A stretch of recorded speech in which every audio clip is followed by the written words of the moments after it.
ಇವಾಗಿರುವಂಥವರು mister Gautam G ಅಂತ ಹೇಳಿ ಅವರನ್ನು ಪರಿಚಯ ಮಾಡಿಕೊಂಡು ಈ ಅರಮನೆಯ ಕಂಪ್ಲೀಟ್ ಟೂರ್ ಮಾಡ್ತೀನಿ. ಫಸ್ಟ್ ಟೈಮು ಡಿಜಿಟಲ್ ಮಾಧ್ಯಮದಲ್ಲಿ ಮಂಗಳೂರು ಮನೆ, ಅದರಲ್ಲೂ ಕೂಡ ಮಂಗಳೂರು ಅರಮನೆ ಹೇಗಿದೆ ಅಂತ ಎಕ್ಸ್ಪ್ಲೋರ್ ಮಾಡಲಿಕ್ಕೆ ಕೊಟ್ಟಿದ್ದೀನಿ. ಬನ್ನಿ ಸ್ನೇಹಿತರೆ.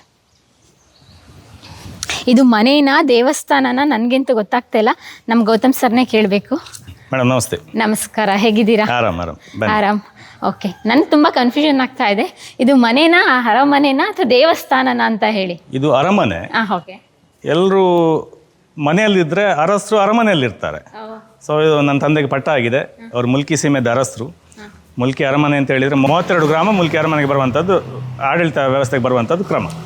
ಹಾಗಾದ್ರೆ 32 ಗ್ರಾಮಕ್ಕೆ ಒಡೆಯರು. ಹೌದು. ಓಕೆ, ಅಂದರೆ ಮುಲ್ಕಿ ಅಂತ ಹೆಸರು ವಿಶೇಷವಾಗಿದ್ದಾರೆ, ಏನಾದರೂ ಹೆಸರಿನ ಹಿನ್ನೆಲೆ? ಮೂಲಿಕಾಪುರ ಅಂತ ಮೊದಲು, ಅದು ಡೇ ಬೈ ಡೇ ಮುಲ್ಕಿ ಅಂತ ಆಯಿತು. ಮೂಲಿಕಾಪುರ ಅಂತ ಇತ್ತು ಮೊದಲು, ಮೂಲಿಕೆಗಳಲ್ಲಿ ಫೇಮಸ್ ಇತ್ತು.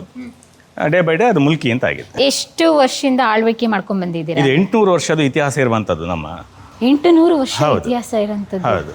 ಓಕೆ. ಇಲ್ಲಿ ಮುಲ್ಕಿ ಸೀಮೆ ಅರಸು ಕಂಬಳ ಅಂತ ಆಗ್ತದೆ, ಅದು ಭಾರಿ ಫೇಮಸ್ ಕಂಬಳ, ಅಲ್ಲೇ ಆಗ್ತದೆ. ಇದರಲ್ಲಿ ಅದಕ್ಕೆ 400 ವರ್ಷದ ಇತಿಹಾಸ ಉಂಟು. ಅದರ ಇತಿಹಾಸ ಎಲ್ಲ ನನ್ನ ತಂದೆಯವರು ಮತ್ತೆ ಹೇಳ್ತಾರೆ, ಅದು ಹೇಗೆ ಸ್ಟಾರ್ಟ್ ಆಯಿತು. ಅದರಲ್ಲಿ ವೀರಪುರುಷರು ಅಗೋಳಿ ಮಂಜಣ್ಣ ಅಂತ ಇದ್ದಾರೆ, ಅದ್ರ ಬಗ್ಗೆ ಎಲ್ಲ ತಂದೆಯವರು ಎಕ್ಸ್ಪ್ಲನೇಷನ್ ಕೊಡ್ತಾರೆ ನನಗೆ.